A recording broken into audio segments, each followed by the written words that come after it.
Hey guys, and welcome to this edition of the Heel Tough Blog Podcast. Quick little podcast here as we head towards National Signing Day. Just do a quick little preview here of what to expect from the Tar Heels on National Signing Day, which sits just a couple of days away. Next Wednesday, the 7th, will be the official National Signing Day after the early signing day that we had back on December 20th. 15 Heels committed so far, or signed letters of intent so far.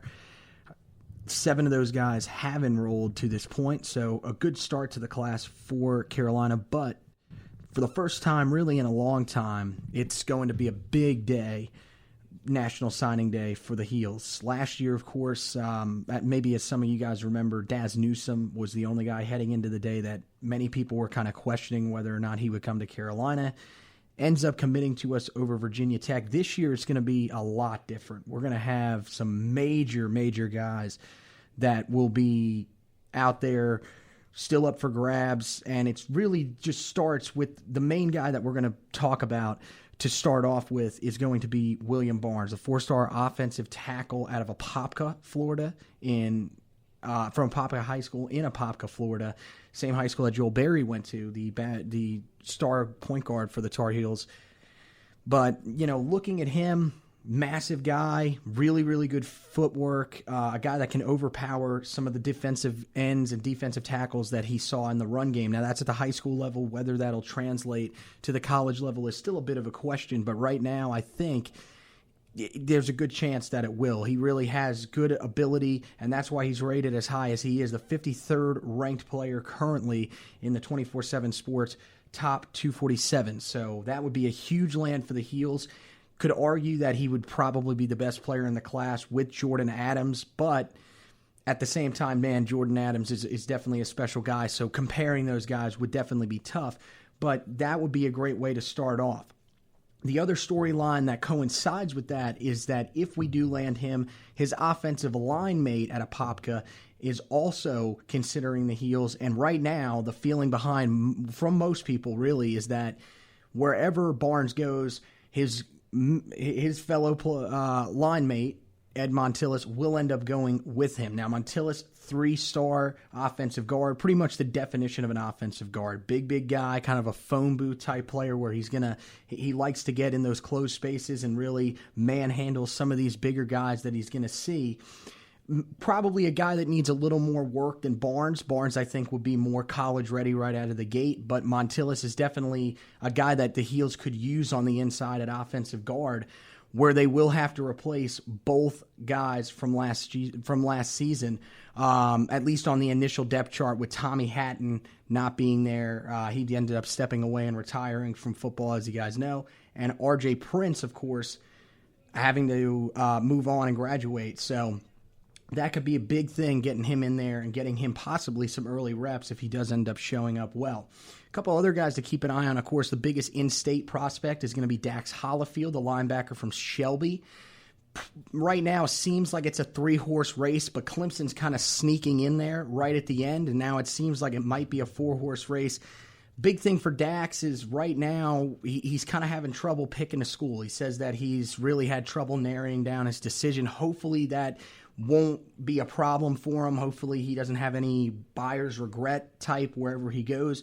Right now it seems like the Heels are probably in 3rd place for him. I think it's probably a battle between Virginia Tech and Stanford, but one thing that you have to kind of wonder about is, are the Heels in enough of a position to still have a fighting chance? They do have a good relationship with him, really, since he was younger. He was just on campus again this past week with his brother Jack, 2021 linebacker. So, man, you can't help but be a little bit confident that maybe he's still considering us. And I think one thing to keep in mind is we saw what happened in college basketball with the Zion Williamson commitment, a guy that many didn't really expect to be considering Duke at the time and ends up picking them, kind of thought they were probably in 4th or 5th place. So you never really know. I think that's why if you're the Heels, or definitely, even if you're Clemson, you should be somewhat confident that you might have a chance at adding him to this class. Another in-state prospect to keep an eye on going into the day. I think this is going to be this will be, I think, even more surprising than landing Holyfield, would be to land Rick Sandage, the defensive tackle out of Concord High School in Concord, North Carolina. He's a bigger guy, definitely one of my favorites that I saw this past year when I went around and watched the opening camps right here in Charlotte.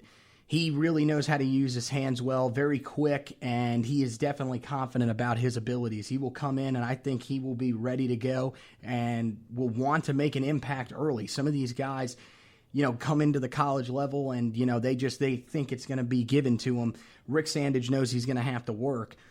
Looking at his recruitment right now, I think it's probably between South Carolina and Georgia. But again, the Heels are still in the running there. They've done a sensational job recruiting the defensive line so far this year. So don't be shocked if maybe they can get into the running late on and make a little bit of a push here as we close down the stretch. Never really know. I think that would be a great add to this defensive line. Defensive tackle is an area where we do have some depth, but you can't really quantify, the talent down there because of some of the injuries that we've had down there. We don't really know how good some of these guys are yet. Bringing Rick Sandage in, a talented guy, maybe that just motivates these guys even more, if anything, to step their game up. And even if not, at least Rick Sandage could come in and provide something. Couple other guys to keep an eye on. The one that I think right now most people see as almost a sure thing is the wide receiver Antone Green. It comes out of Rockledge High School in Rockledge, Florida. This is a guy that I think would be another nice add for the Heels, and that would be the fourth committed wide receiver in this class for the Heels. That is humongous. This class has been strictly focused on the wide receiver position. Definitely the offensive skill positions have been hit hard. Definitely adding him would be a big get for the Heels. And right now it seems, as he was back on campus again this past weekend during Junior Day, that he is pretty close to being a sure thing for the Heels. Now, Florida State is still in there. It definitely hurts that they ended up landing Warren Thompson, the four-star wide receiver.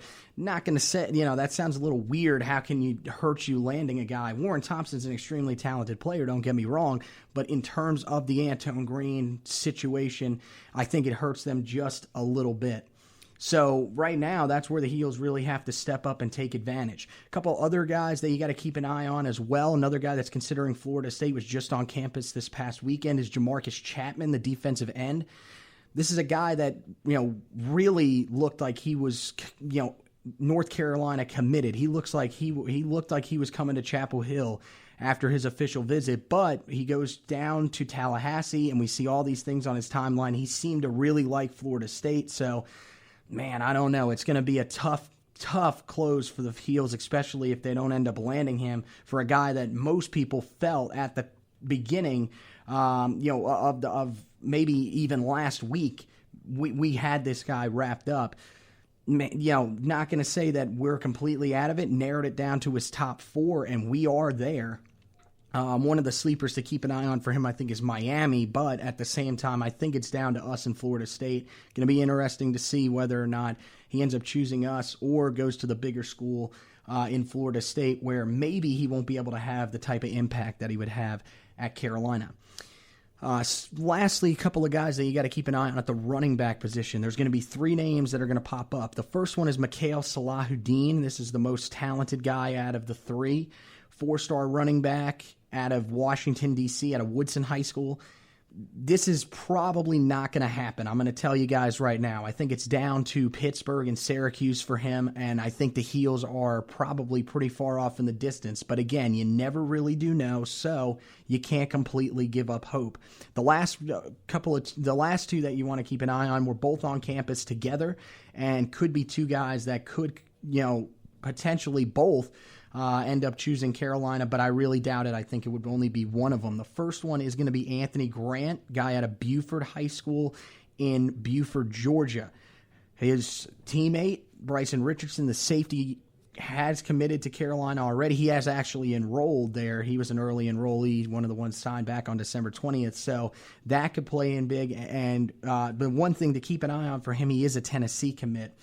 And then the last guy, Kavosi Smoke. I'm not sure if that's exactly how you pronounce his name, but definitely a guy to keep an eye on. He just took a visit up to Kentucky, so it will be interesting to see whether or not that had some sort of impact, because he seemed to really like Carolina. So that's your preview for National Signing Day 2018 for the Heels. Thanks for joining us on the Heel Tough blog. As always, check out the blog online at medium.com. Follow me on Twitter at Future Tar Heel, and on Facebook at Anthony Pagnotta.